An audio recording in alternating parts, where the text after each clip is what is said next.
Vous écoutez la leçon biblique de l'Église de la Science chrétienne indépendante de Plainfield, située à Plainfield, New Jersey, États-Unis d'Amérique. Leçon du dimanche 2 août 2020. Sujet : Amour. Texte d'or, Jean. Dieu est amour. Je ne mettrai pas dehors celui qui vient à moi. Lecture alternée. Luc. Je vous dis, à vous qui m'écoutez, aimez vos ennemis, faites du bien à ceux qui vous haïssent. Ce que vous voulez que les hommes fassent pour vous, faites-le de même pour eux. Si vous aimez ceux qui vous aiment, quel gré vous en saura-t-on ? Les pécheurs aussi aiment ceux qui les aiment. Si vous faites du bien à ceux qui vous font du bien, quel gré vous en saura-t-on ? Les pécheurs aussi agissent de même. Mais aimez vos ennemis, faites du bien et prêtez sans rien espérer. Et votre récompense sera grande, et vous serez fils du Très-Haut, car il est bon pour les ingrats et pour les méchants. Soyez donc miséricordieux, comme votre Père est miséricordieux. La Bible. Mon âme bénit l'Éternel. Que tout ce qui est en moi bénisse son saint nom. Mon âme bénit l'Éternel et n'oublie aucun de ses bienfaits. C'est lui qui pardonne toutes tes iniquités, qui guérit toutes tes maladies. C'est lui qui délivre ta vie de la fosse, qui te couronne de bonté et de miséricorde. En ce temps-là, Ézéchias fut malade à la mort. Le prophète Ésaïe, fils d'Amos, vint auprès de lui et lui dit : Ainsi parle l'Éternel, donne tes ordres à ta maison, car tu vas mourir et tu ne vivras plus. Ézéchias tourna son visage contre le mur et fit cette prière à l'Éternel. Ô Éternel, souviens-toi que j'ai marché devant ta face avec fidélité et intégrité de cœur, et que j'ai fait ce qui est bien à tes yeux. Ézéchias répandit d'abondantes larmes. Puis la parole de l'Éternel fut adressée à Ésaïe en ces mots. Va et dis à Ézéchias. Ainsi parle l'Éternel, le Dieu de David, ton père. J'ai entendu ta prière, j'ai vu tes larmes. Voici, j'ajouterai à tes jours 15 années. Je te délivrerai, toi et cette ville, de la main du roi d'Assyrie. Je protégerai cette ville. Jésus parcourait toute la Galilée, enseignant dans les synagogues, prêchant la bonne nouvelle du royaume et guérissant toute maladie et toute infirmité parmi le peuple. Tandis qu'il leur adressait ces paroles, voici un chef arriva, se prosterna devant lui et dit : Ma fille est morte il y a un instant, mais viens, impose-lui les mains et elle vivra. Jésus se leva et le suivit avec ses disciples. Et voici, une femme atteinte d'une perte de sang depuis 12 ans s'approcha par derrière et toucha le bord de son vêtement. Car elle disait en elle-même : Si je puis seulement toucher son vêtement, je serai guérie. Jésus se retourna et dit en la voyant : Prends courage, ma fille, ta foi t'a guérie. Et cette femme fut guérie à l'heure même. Lorsque Jésus fut arrivé à la maison du chef, et qu'il vit les joueurs de flûte et la foule bruyante, il leur dit : Retirez-vous, car la jeune fille n'est pas morte, mais elle dort. Et il se moquait de lui. Quand la foule eut été renvoyée, il entra, prit la main de la jeune fille, et la jeune fille se leva. Jésus se rendit à la montagne des Oliviers. Mais dès le matin, il alla de nouveau dans le temple, et tout le peuple vint à lui. S'étant assis, il les enseignait. Alors les scribes et les pharisiens amenèrent une femme surprise en adultère. Et la plaçant au milieu du peuple, ils dirent à Jésus : Maître, cette femme a été surprise en flagrant délit d'adultère. Moïse, dans la loi, nous a ordonné de lapider de telles femmes. Toi donc, que dis-tu ? Il disait cela pour l'éprouver, afin de pouvoir l'accuser. Mais Jésus, s'étant baissé, écrivait avec le doigt sur la terre. Comme il continuait à l'interroger, il se releva et leur dit « Que celui de vous qui est sans péché jette le premier la pierre contre elle. » Et s'étant de nouveau baissé, il écrivait sur la terre. Quand ils entendirent cela, accusés par leur conscience, ils se retirèrent un à un, depuis les plus âgés jusqu'aux derniers. Et Jésus resta seul avec la femme qui était là au milieu.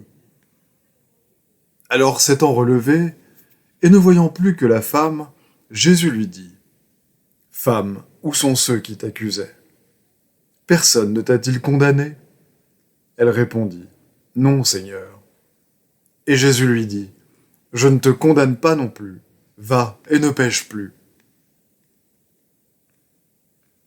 Tous les publicains et les gens de mauvaise vie s'approchaient de Jésus pour l'entendre. Et les pharisiens et les scribes murmuraient, disant « Cet homme accueille des gens de mauvaise vie et mange avec eux. » Mais il leur dit cette parabole.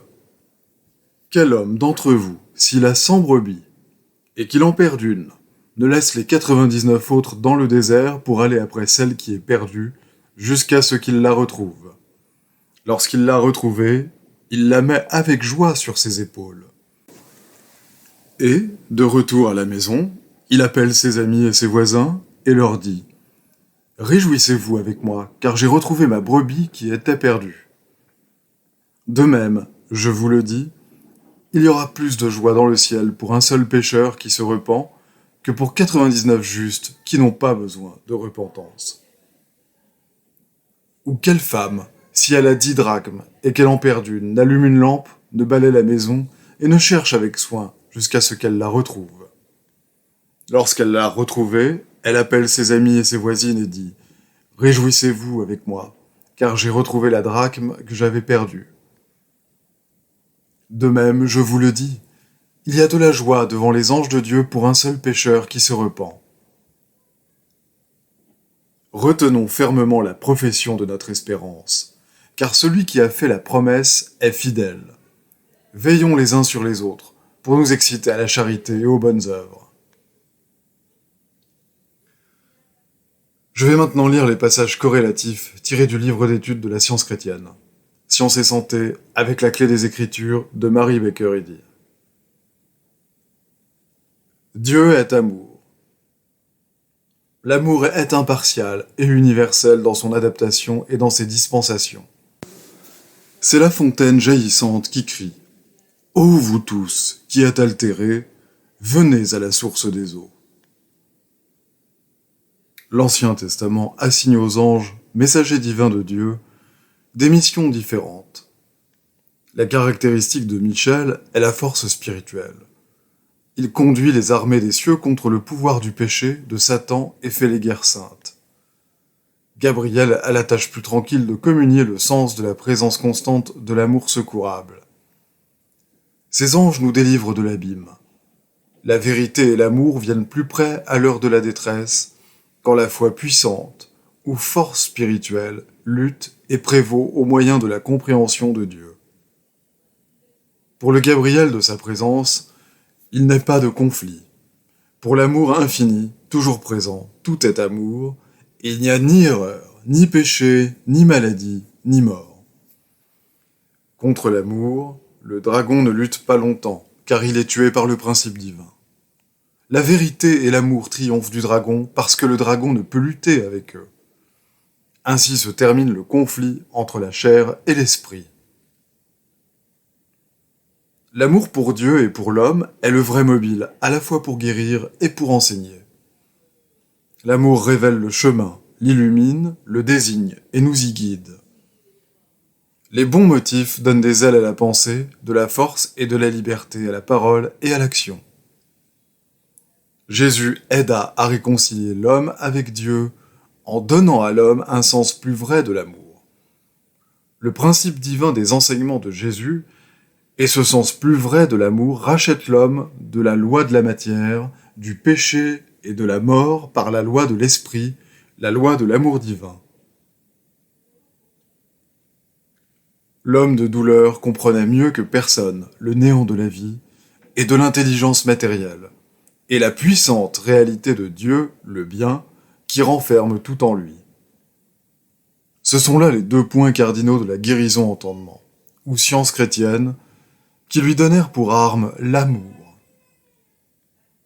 C'est de parents puritains que le découvreur de la science chrétienne reçut sa première éducation religieuse. Dans son enfance, elle écoutait souvent avec joie ces paroles prononcées par sa sainte mère. « Dieu peut vous relever de la maladie ». Et elle méditait sur la signification de ce passage de l'Écriture qu'elle cite si souvent. « Voici les miracles qui accompagneront ceux qui auront cru. Ils imposeront les mains aux malades, et les malades seront guéris. » Jésus ne nous épargne pas une seule expérience individuelle si nous suivons fidèlement ses commandements. Et tous auront à boire la coupe de douloureux efforts en proportion de leur démonstration de son amour, jusqu'à ce que tous soient rachetés par l'amour divin. L'enseignement de la vérité et l'application de cette vérité par Jésus impliquaient un tel sacrifice que nous sommes forcés d'admettre que c'est l'amour qui en était le principe. C'était là la précieuse signification de la carrière sans péché de notre Maître et de sa démonstration de puissance sur la mort. Il prouva par ses œuvres que la science chrétienne détruit la maladie, le péché et la mort. Si le scientiste chrétien atteint son patient par l'amour divin, l'œuvre de guérison sera accomplie en une seule visite, et la maladie s'évanouira en son néant primitif, comme la rosée disparaît au soleil du matin. Le médecin qui manque de sympathie à l'égard de son semblable est dépourvu d'affection humaine, et nous avons l'autorité apostolique pour demander. Celui qui n'aime pas son frère qu'il voit, comment peut-il aimer Dieu qu'il ne voit pas ? Dépourvu de cette affection spirituelle, le médecin manque de foi en l'entendement divin, et il n'a pas cette recognition de l'amour infini qui seul confère le pouvoir guérisseur. De tels soi-disant scientistes couleront les moucherons, tandis qu'ils avaleront les chameaux de la pédanterie bigote. Un mot de tendresse et d'encouragement chrétien adressé à un malade, une patience compatissante à l'égard de ses craintes et la suppression de celles-ci valent mieux que des hécatombes d'abondantes théories, des discours empruntés et stéréotypés, et la distribution d'arguments qui ne sont qu'autant de parodies de la vraie science chrétienne, embrasée d'amour divin. L'amour est intronisé. La doctrine de la science chrétienne absolue est que le mal, ou la matière, n'a ni intelligence ni pouvoir, et c'est là la grande vérité qui arrache tout déguisement à l'erreur. Pour être vraiment heureux, il faut que l'homme s'harmonise avec son principe, l'amour divin. Il faut que le Fils soit en harmonie avec le Père, qu'il soit conforme au Christ. Selon la science divine, l'homme est dans un état aussi parfait que l'entendement qui le forme. La vérité de l'être rend l'homme harmonieux et immortel, tandis que l'erreur est mortelle et discordante. Des millions d'esprits sans préjugés, humbles chercheurs de la vérité, voyageurs fatigués et altérés dans le désert, attendent et veillent pour obtenir le repos et le boire. Donnez-leur un verre d'eau froide au nom du Christ, et ne craignez nullement les conséquences de votre bonne action. L'amour enrichit la nature de l'homme, l'élargissant, la purifiant et l'élevant. Les rafales hivernales de la terre peuvent déraciner les fleurs de l'affection et les éparpiller au vent. Mais cette rupture des liens de la chair sert à rattacher plus étroitement la pensée à Dieu. Car l'amour soutient le cœur qui lutte, jusqu'à ce qu'il cesse de soupirer après le monde et commence à déployer ses ailes pour prendre son vol vers le ciel. Dans le psaume suivant, un mot indique, bien que faiblement, la lumière que la science chrétienne projette sur les Écritures en substituant au sens corporel le sens incorporel ou spirituel de la divinité. Psaume 23. L'amour divin est mon berger, je ne manquerai de rien. L'amour me fait reposer dans de verts pâturages. L'amour me dirige près des eaux paisibles. L'amour restaure mon âme, sens spirituel. L'amour me conduit dans les sentiers de la justice à cause de son nom. Quand je marche dans la vallée de l'ombre de la mort, je ne crains aucun mal, car l'amour est avec moi. La houlette de l'amour et le bâton de l'amour me rassurent. L'amour dresse devant moi une table en face de mes adversaires. L'amour oint d'huile ma tête et ma coupe déborde. Oui, le bonheur et la grâce m'accompagneront tous les jours de ma vie, et j'habiterai dans la maison, la conscience de l'amour pour toujours. L'amour ne perd jamais de vue la beauté. Les devoirs quotidiens de Mary Baker Eddy. Prière quotidienne. Il sera du devoir de tout membre de cette Église de prier chaque jour. Que ton règne vienne, que le règne de la vérité, de la vie et de l'amour divin soit établi en moi et élimine de moi tout péché, et puisse ta parole enrichir les affections de toute l'humanité et la gouverner. Règles pour les mobiles et les actes. Ni l'animosité, ni un attachement purement personnel ne doivent déterminer les mobiles ou les actes des membres de l'Église mère. Dans la science, l'amour divin seul gouverne l'homme, et un scientiste chrétien reflète les douces aménités de l'amour en réprouvant le péché, et en manifestant un véritable esprit de fraternité, de charité et de pardon. Les membres de cette Église doivent journellement veiller et prier pour être délivrés de tout mal, pour ne pas prophétiser, juger, condamner, conseiller, influencer ou être influencés d'une manière erronée. Vigilance face au devoir. Il sera du devoir de chaque membre de cette Église de se défendre journellement contre la suggestion mentale agressive et de ne pas se laisser entraîner à oublier ou à négliger son devoir envers Dieu, envers son leader et envers l'humanité. Par ses œuvres, il sera jugé et justifié ou condamné.